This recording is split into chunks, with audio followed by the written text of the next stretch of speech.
Hi, it's Johanna from The Last Stitch, and today I will talk about why I'm sick of making so many sewing mistakes and what I'm doing about it.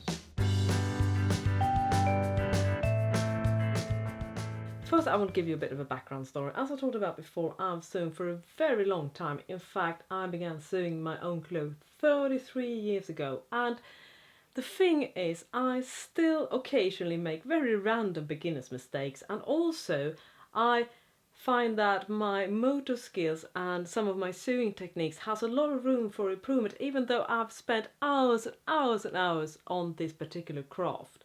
So that's why I decided to apply what is called deliberate practice to my sewing life. And deliberate practice is a method that has been popularized by the Swedish psychology scientist Anders Eriksson, and it's a highly structured practice with the specific goal of improving performance. And I think that is very applicable to sewing, even though it's normally used for things like sports or learning how to use a musical instrument.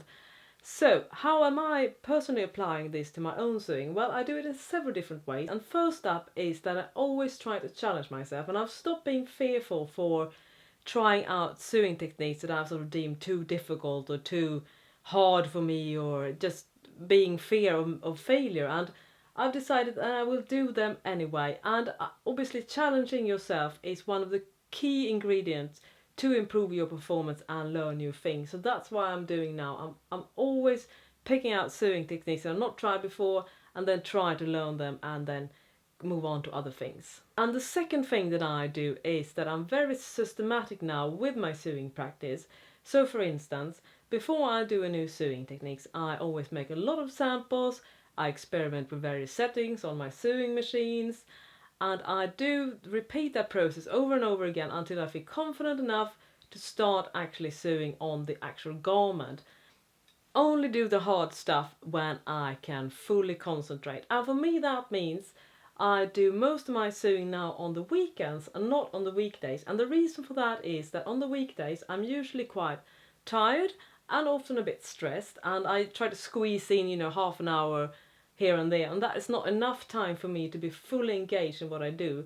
So now I do most of my sewing on the weekends, and the reason is because I have a lot more time and I'm also a bit more alert and rested. And if I am hit by the sewing bug during the weekdays, I do things that aren't as mentally challenging, which is usually cutting fabrics, setting up my machines, or preparing the patterns, stuff like that, that doesn't really require all that much concentration for me.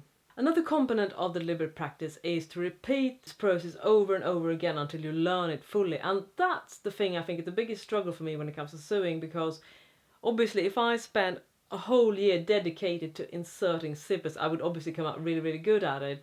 But as we all know, each sewing project has its own set of challenges, so I don't really get the chance to repeat the same steps over and over and over again. I don't really want to dedicate like 1 year for zippers, 1 year for darts or whatever. So I think that will make it take a bit longer for me to master some of these techniques. But I do feel that just being more mindful when I sew has already made me a better sewist, and I've done a lot of improvements, even though I just started about only this summer to apply this method, and I've sort of developed it over time. And I think that if I keep on doing this for a couple of years now and sort of ingrain it into my sewing thinking, I think that I will become a much better sewist than I am today.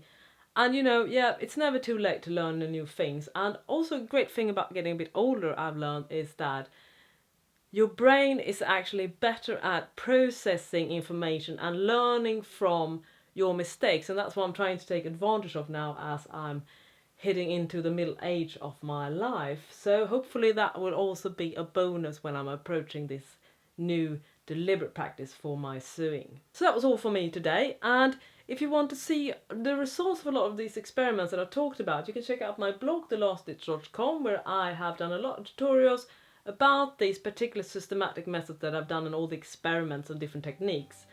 And also, if you want to see more videos, please hit subscribe.